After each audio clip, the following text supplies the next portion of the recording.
नमस्कार दोस्तों, आज हम सुनेंगे सोमवार की व्रत कथा। प्राचीन काल की बात है। एक गांव में एक साहूकार रहता था। साहूकार बहुत धनी था, लेकिन उसकी कोई संतान नहीं थी। साहूकार अपने वंश को लेकर हमेशा चिंतित रहता था।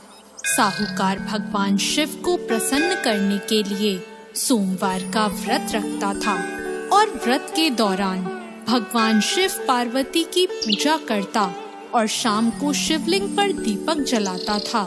साहूकार की पूजा अर्चना को देखकर एक दिन माता पार्वती ने भगवान शिव से कहा, हे प्रभु, ये साहूकार आपका परम भक्त है।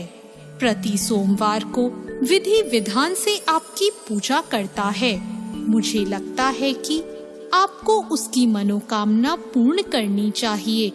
शिवजी ने पार्वती जी की बात को सुनकर कहा, हे गौरी, ये संसार एक कर्म क्षेत्र है।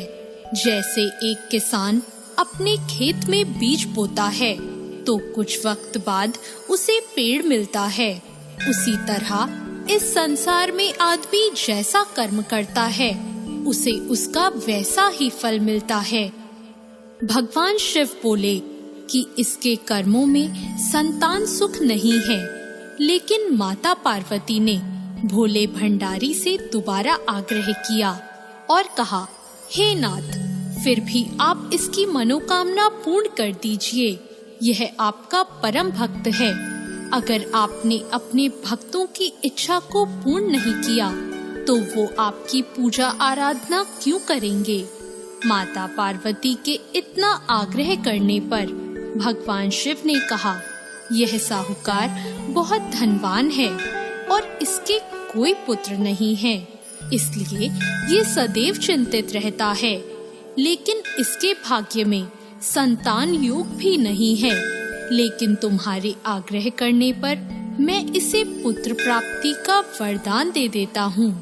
लेकिन इसका जो पुत्र होगा वो केवल 12 सालों तक ही जीवित रहेगा।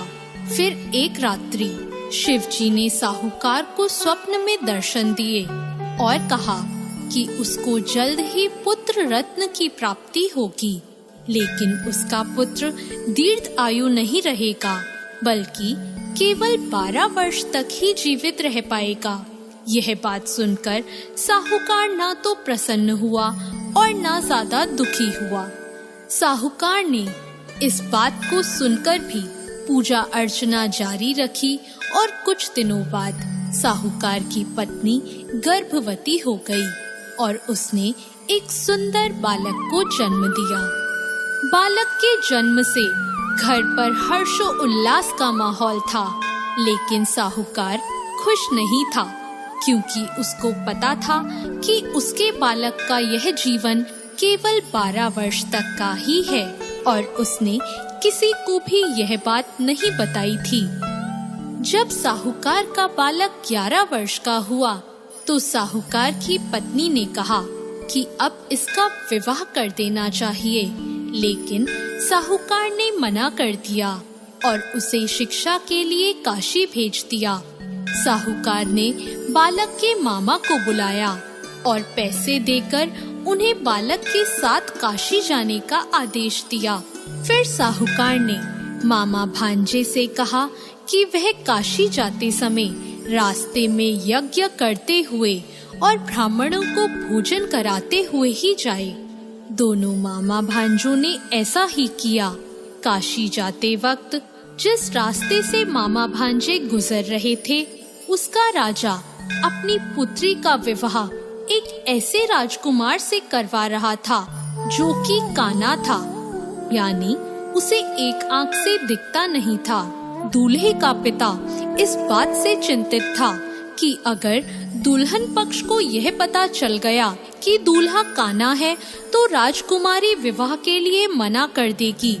इसलिए उसने जब साहूकार के पुत्र को देखा तो उसने सोचा कि मैं अपने बालक के स्थान पर तोरण के वक्त इस बालक को बिठा दूंगा और दुल्हन के पक्ष वालों को पता भी नहीं चलेगा।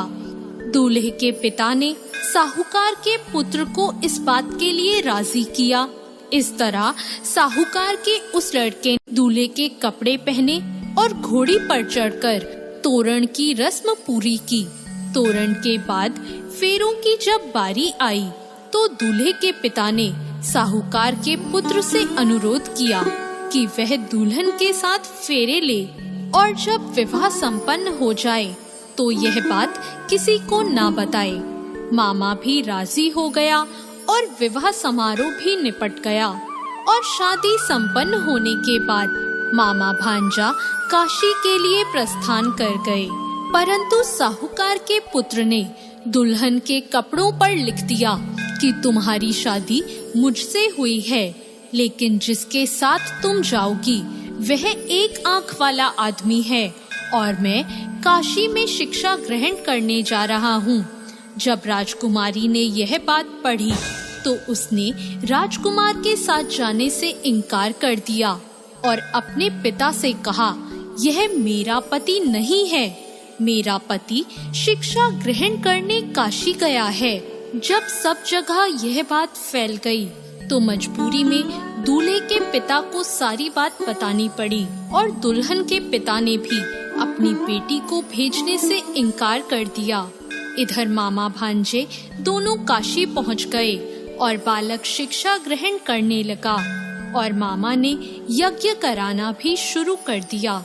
जब साहूकार का पुत्र 12 साल का हो गया तो एक दिन वो अपने मामा से बोला कि उसकी तबीयत ठीक नहीं है और वह सोने अंदर जा रहा है। साहूकार का पुत्र अंदर सोने गया और उसकी मृत्यु हो गई। कुछ देर बाद जब मामा अंदर पहुँचे, उन्होंने जब अपने भांजे को मरे हुए देखा तो वो बहुत दुखी हुए, परंतु वह रो नहीं सकते थे वरना उनका यज्ञ अधूरा रह जाता। इसलिए मामा ने वापस जाकर यज्ञ पूरा किया और ब्राह्मणों का भोजन कराने के बाद मामा अपने मृत भांजे को देखकर रोने लगे। उसी वक्त उसी मार्ग से शिव पार्वती गुजर रहे थे। माता पार्वती ने किसी के रोने की आवाज सुनी तो उन्होंने शिवजी से कहा, हे प्रभु, कोई मनुष्य रो रहा है, चलो उसके दुखों को दूर कर देते हैं। शिव पार्वती मामा के पास गए और उन्होंने जब मृत बालक को देखा तो हैरान हो गए, क्योंकि वह भगवान शिव के आशीर्वाद से जन्मा साहूकार का पुत्र था। माता पार्वती ने कहा, हे नाथ, यह तो साहूकार का पुत्र है जिसको आपने केवल 12 वर्ष तक का जीवन दिया था। पार्वती जी ने मृत बालक को देखा तो उन्हें दया आ गई और उन्होंने शिवजी से कहा, प्रभु, आप इस बालक को जीवन दान दे दीजिए, वरना इसके माता पिता जीते जी मर जाएंगे। माता पार्वती के आग्रह करने पर शिवजी ने उनकी बात मान ली और उसे जीवन दान दे दिया। साहूकार का पुत्र जीवित हो गया और मामा भांजे अपने घर की ओर प्रस्थान के लिए चल दिए।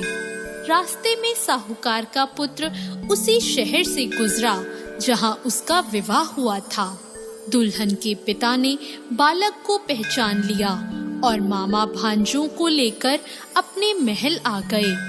दुल्हन के पिता ने एक समारोह किया और अपनी पुत्री को साहूकार के साथ भेज दिया। जब साहूकार का बालक अपने घर पहुंचा तो उसके माता पिता छत पर बैठे थे और सोच रहे थे कि अगर उनका पुत्र सही सलामत वापस नहीं लौटा तो वे दोनों भी इसी छत से कूदकर अपनी जान दे देंगे।